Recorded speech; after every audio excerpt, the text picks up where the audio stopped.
Break के बाद एक बार फिर से आप सभी दर्शकों का अन्नदाता कार्यक्रम में स्वागत है। बढ़ते हैं अपनी अगली प्रस्तुति की ओर। मौसम के अनुसार प्रबंधनों पर ही टिकी है आपकी खेतीबाड़ी और इसलिए मौसम पूर्वानुमान और उस पर आधारित साप्ताहिक कृषि सलाह इस प्रकार है। ग्रामीण कृषि मौसम सेवा, भारत मौसम विज्ञान विभाग, जवाहरलाल नेहरू कृषि विश्वविद्यालय, आंचलिक कृषि अनुसंधान जबलपुर द्वारा भेजे गए मौसम पूर्वानुमान रिपोर्ट के आधार पर जिला जबलपुर और इससे लगे जिलों के किसान भाइयों को सलाह दी जाती है कि आगामी 2 दिनों के दौरान वर्षा की कोई संभावना नहीं है। अधिकतम तापमान 31 डिग्री सेल्सियस और न्यूनतम तापमान 13 डिग्री सेल्सियस रहने का अनुमान है। अधिकतम सापेक्षिक आर्द्रता 55 से 57% और न्यूनतम सापेक्षिक आर्द्रता 29 से 31% रहने की संभावना है। हवा की औसत गति 5 से 7 किलोमीटर प्रति घंटे की रफ्तार से रहेगी।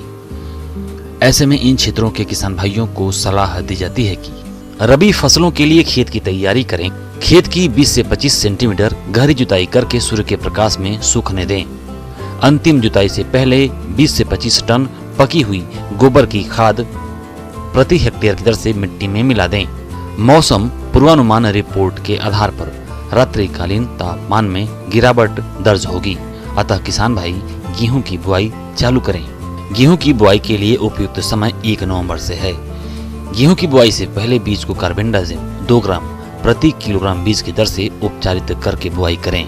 गेहूं की प्रारंभिक परिपक्व किस्में MP 3366 जिसे लोकवन के नाम से जानते हैं, HD 2864, HD 2932, JW 1203।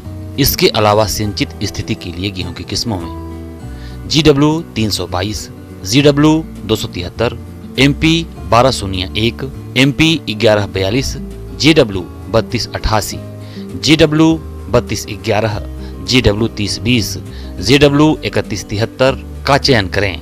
देर से बोई जाने वाली गेहूं की उन्नत किस्मों में C306 और सुजाता का चयन कर सकते हैं।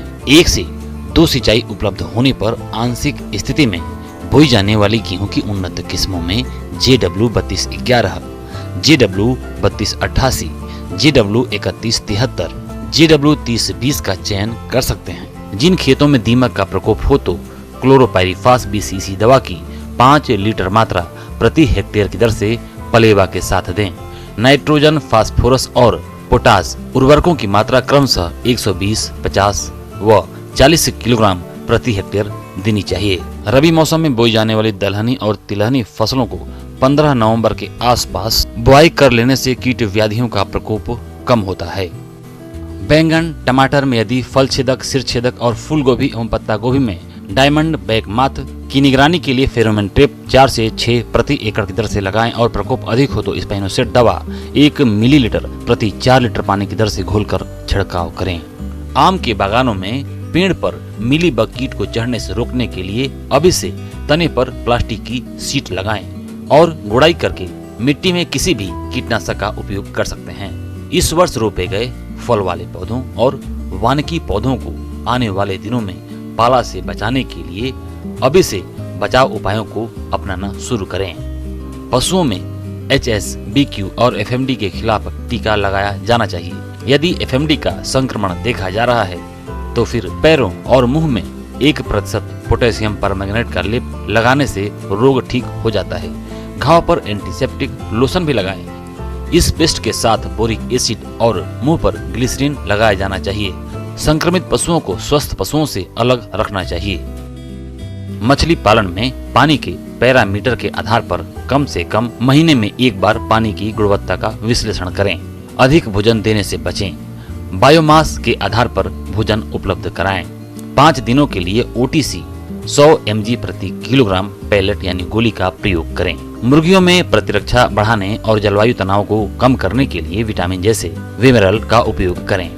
स्थानीय कुक्कुट पालक किसानों को सलाह दी जाती है कि उच्च गुणवत्ता वाले चारे की कमी के दौरान कुक्कुट पक्षियों के स्वास्थ्य और विकास को बनाए रखने के लिए आहार में स्थानीय उपलब्ध अनाज के साथ मिश्रण को 2:1 के अनुपात में खिलाएं। पोल्ट्री हाउस के परिसर को 1% सोडियम हाइपोक्लोराइड से कीटाणु रहित करें और पोल्ट्री हाउस और परिसर में बाहरी लोगों के प्रवेश को रोकें।